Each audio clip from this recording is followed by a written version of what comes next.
کریمہ کی تلاوت کا شرف حاصل کیا۔ بسم اللہ تبارک و تعالی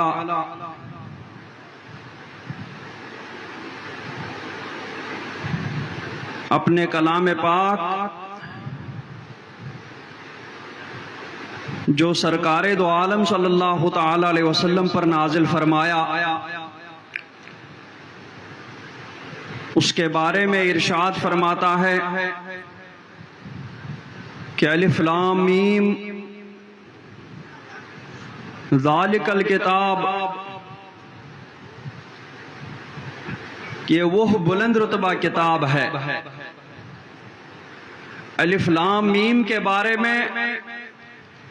علماء کرام کے بہت سارے اقوال ہیں کہ اس سے کیا مراد ہے۔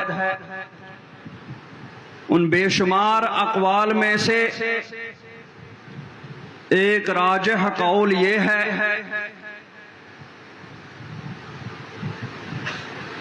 کہ الف لام میم اور ان جیسے دوسرے حروف مقطعات کو چند سورتوں کے شروع میں اس لیے لایا گیا تاکہ عربوں کو اور دوسرے لوگوں کو بتایا جائے کہ یہ قرآن پاک، یہ کتاب مقدس جو تمہارے سامنے ہے وہ کسی انسان کی کتاب نہیں ہے، کیونکہ وہ بھی انہی الفاظ سے مل کر کے بنی ہے، اس میں بھی وہی جملے استعمال ہوتے ہیں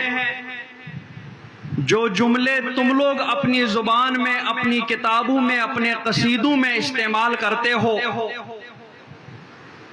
انہی حروف سے یہ کلام مبارک بھی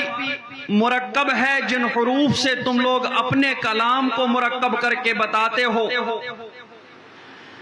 اسی الف با تا سے یہ کلام بھی بنا ہے، جس الف با تا سے تم لوگ اپنا کلام بناتے ہو۔ تو اگر یہ کتاب اللہ تبارک و تعالی کا کلام نہ ہو اور تمہیں اس کے کلام الہی ہونے میں شک ہو تو انہی حروف سے یہ بھی بنی ہے، تم بھی انہی حروف سے اس کے مقابل اسی جیسی ایک صورت اور اسی جیسا ایک کلام بنا کر کے دکھا دو۔ تو یہ الف لام میم اور اسی طریقے سے دوسرے اسماء مقطعات چند سورتوں کے شروع میں اسی لیے لائے گئے تاکہ یہ قرآن پاک کے کلام الہی ہونے پر دلالت کریں۔ پھر فرمایا ذالک الکتاب، یہ کتاب کامل ہے، یہ بلند مرتبے والی کتاب ہے، لا ریب فیہ، یہ شک کی جگہ ہی نہیں ہے، اس کے اندر شک کی گنجائش ہی نہیں ہے، اور ھدی للمتقین، یہ ہدایت ہے پرہیزگاروں کے لیے، یہ ہدایت ہے تقوی والوں کے لیے۔ تو قرآن پاک سے ہدایت صرف تقوی والوں کو ہی حاصل ہوتی ہے۔ دوسری جگہ قرآن پاک کے بارے میں فرمایا ھدی للناس،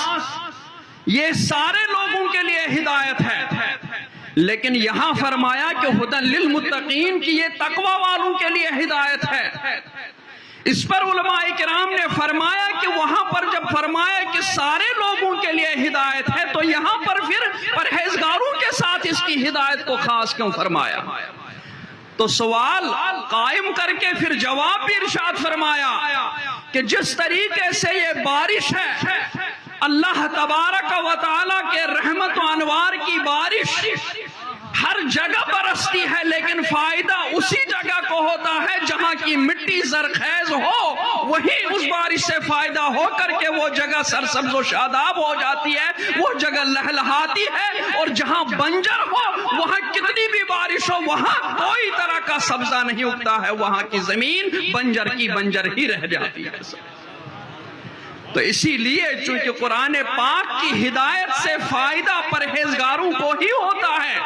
وہی قرآن پاک کی ہدایت سے فائدہ اٹھاتے ہیں، اسی لیے یہاں انہی کے بارے میں فرمایا ھدی للمتقین کہ ہدایت تو سب کے لیے ہے، لیکن ہدایت سے فائدہ اٹھانے والے صرف اور صرف متقی پرہیزگار ہیں۔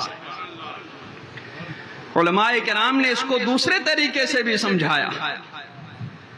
فرمایا کہ یہاں پرہیزگاروں سے مراد کہ جن کے دل، جن کی روح، جن کی عقل پاک و صاف ہو، صحیح سلامت ہو، ان میں کسی طریقے کی بیماری نہ ہو، ایسی عقل، ایسی روح، ایسا مقدس دل جس کے پاس ہو، اسی کو قرآن پاک کی ہدایت سے فائدہ ہوتا ہے۔ اور جس کے دل میں بیماری ہو، جس کی روح بیمار ہو، جس کی عقل پریشان حال ہو، اس کے سامنے پورے قرآن پاک کو بھی پڑھا جائے، سمجھایا جائے، اس کو کوئی فائدہ نہیں ہونے والا بلکہ اس کو نقصان ہونے والا ہے۔ ٹھیک اسی طرح جس طریقے سے غذا بدن کو طاقت پہنچاتی ہے، کھانا کھانے سے جسم کو طاقت ملتی ہے، لیکن کب؟ جب جسم میں کوئی بیماری نہ ہو، جب معدہ صحیح ہو، جب پیٹ صحیح ہو، جب کسی طریقے کی بیماری جسم میں نہ ہو، تب اگر کھانا کھایا جائے تو اس جسم کو طاقت مل جاتی ہے، اس روح کو طاقت مل جاتی ہے۔ لیکن اگر آدمی کے اندر کوئی بیماری ہے، کوئی شوگر کا مریض ہے، کوئی پیٹ کا مریض ہے، کوئی کسی طرح کا بیمار ہے، اس کو اگر آپ کھانا کھانے کے لیے دیں گے تو اس کو اس کھانے سے طاقت پہنچنے کے بجائے، فائدہ حاصل ہونے کے بجائے، اس کو اس کھانے سے نقصان ہی نقصان ہو جائے گا۔ اسی کی طرف اللہ تبارک و تعالی نے دوسری جگہ ارشاد فرمایا کہ وَنُنَزِّلُ مِنَ الْقُرْآنِ مَا هُوَ شِفَاءٌ وَرَحْمَةٌ لِّلْمُؤْمِنِينَ کہ ہم قرآن پاک سے وہ اتارتے ہیں کہ جو مومنوں کے لیے شفا اور رحمت کا باعث بن جاتا ہے، وَلَا يَزِيدُ الظَّالِمِينَ إِلَّا خَسَارًا اور ظالموں کو جن کے دل بیمار ہیں، جن کی روحیں بیمار ہیں، جن کی عقلیں بیمار ہیں، ان کو قرآن پاک کے ذریعے خسارہ ہی خسارہ ہو جاتا ہے۔ تو ھدی للمتقین، قرآن پاک ہدایت ہے پرہیزگاروں کے لیے، صحیح سلامت لوگوں کے لیے، اور قرآن پاک سے صحیح سلامت لوگ ہی ہدایت حاصل کر پاتے ہیں، ورنہ تو نقصان حاصل کر لیتے ہیں۔ قرآن پاک میں اللہ تبارک و تعالی نے اپنی توحید بھی بیان فرمائی، قرآن پاک میں اللہ تبارک و تعالی نے اپنے نبیوں کے بھی فضائل بیان فرمائے، قرآن پاک میں اللہ تبارک و تعالی نے اپنے ولیوں کے بھی فضائل بیان فرمائے، قرآن پاک میں اللہ تبارک و تعالی نے اپنے محبوب کے بھی فضائل بیان فرمائے، قرآن پاک میں اللہ تبارک و تعالی نے اپنے محبوب کے اصحاب کے بھی فضائل بیان فرمائے،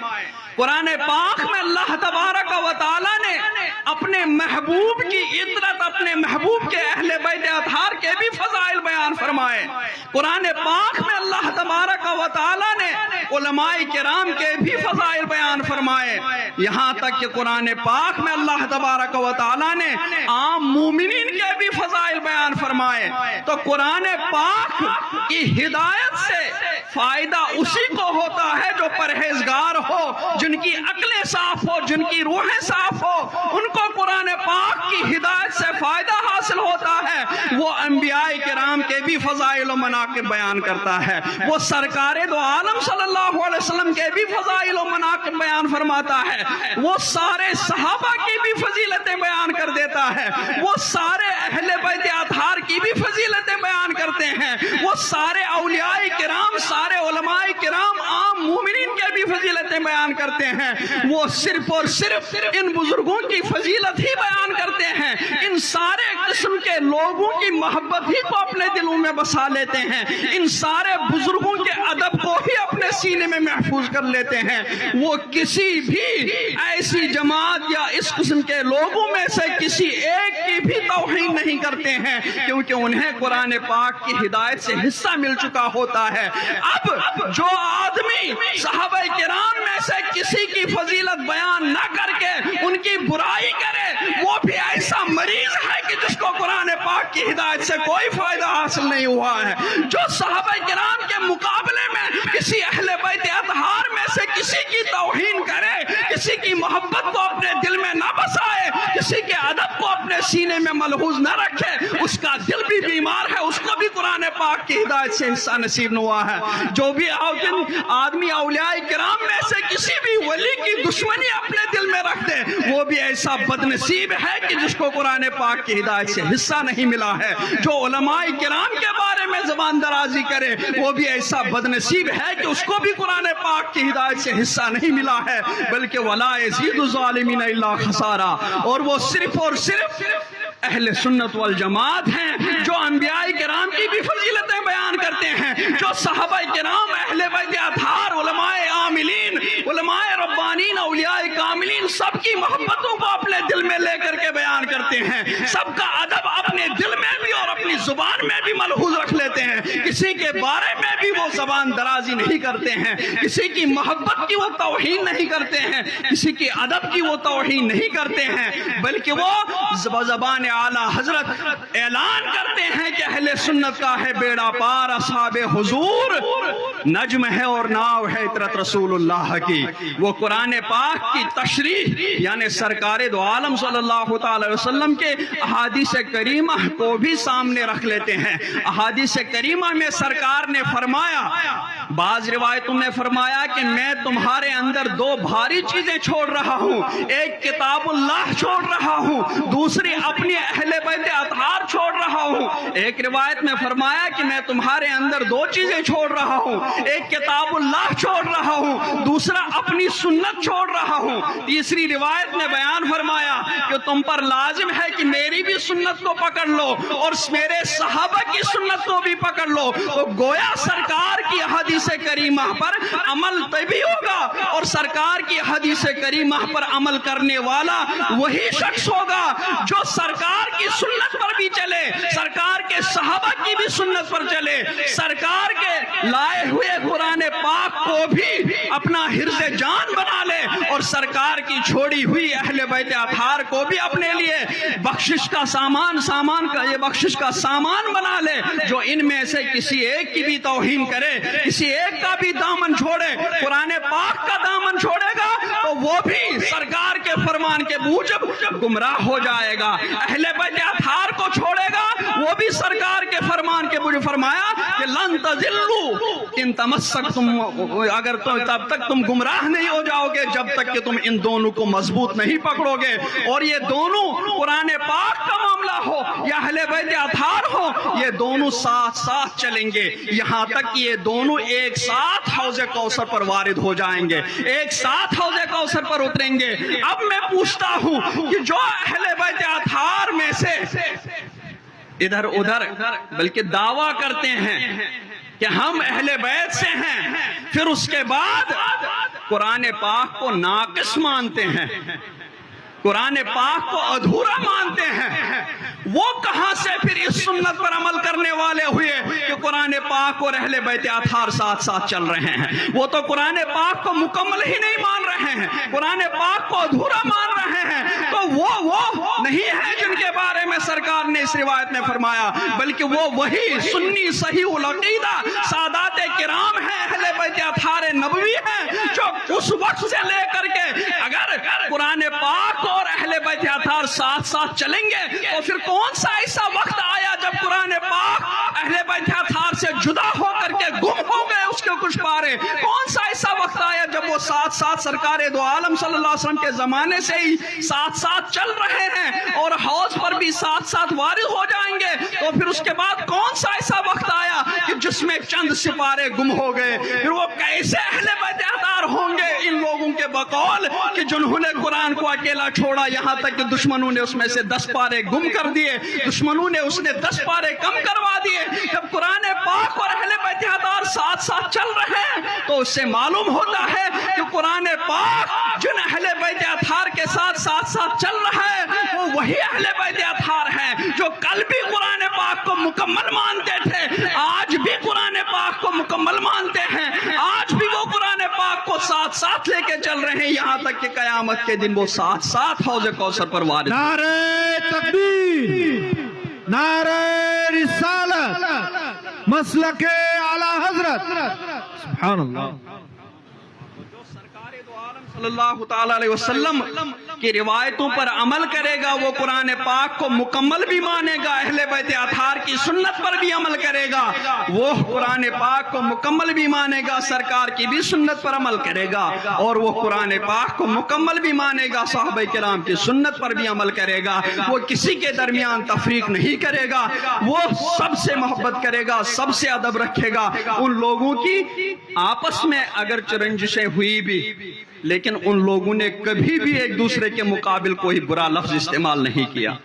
اگرچہ آپسی ناچاکی ہوئی بھی کبھی، صحابہ کے آپس کے بارے میں ہوئی بھی ہو، اہل بیت اطہار کی ہوئی بھی ہو، لیکن کسی بھی کتاب میں ایسا نہیں آیا کہ فلاں نے فلاں صحابی کے بارے میں ایسا غلط لفظ استعمال کیا، فلاں نے فلاں کے بارے میں ایسا کوئی برا لفظ استعمال کیا. تو یہ جو گندے کمینے برا لفظ صحابہ کرام یا اہل بیت اطہار کے بارے میں استعمال کرتے ہیں وہ نہیں ہیں جن کے بارے میں سرکار نے فرمایا، بلکہ وہ قرآن پاک کی ہدایت سے بھی کوسوں دور ہیں اور سرکار کی احادیث سے بھی کوسوں دور ہیں. انہیں نہ قرآن پاک کی ہدایت سے حصہ نصیب ہوا ہے، نہ اہل بیت اطہار کی ہدایت سے نصیب ہوا ہے، نہ ہی سرکار کی سنت سے، نہ صحابہ کرام کی سنت سے انہیں کوئی حصہ حاصل ہوا ہے. اللہ تبارک و تعالی ہمیں قرآن پاک کی ہدایت سے حصہ عطا فرمائے، اس کی ہدایت پر چلنے کی توفیق رفیق عطا فرمائے. سب سے جو بھی اللہ کے محبوب ہیں، صحابہ، انبیاء، علماء ربانیین، اولیاء کاملین، اہل بیت اطہار نبوی، سب سے ہمیں محبت و عقیدت رکھنے کی توفیق عطا فرمائے، سب کا ادب ہمارے دلوں میں محفوظ فرمائے. وصلی اللہ تعالی علی خیر خلقہ محمد وعلی آلہ وصحبہ اجمعین برحمتک یا ارحم الراحمین.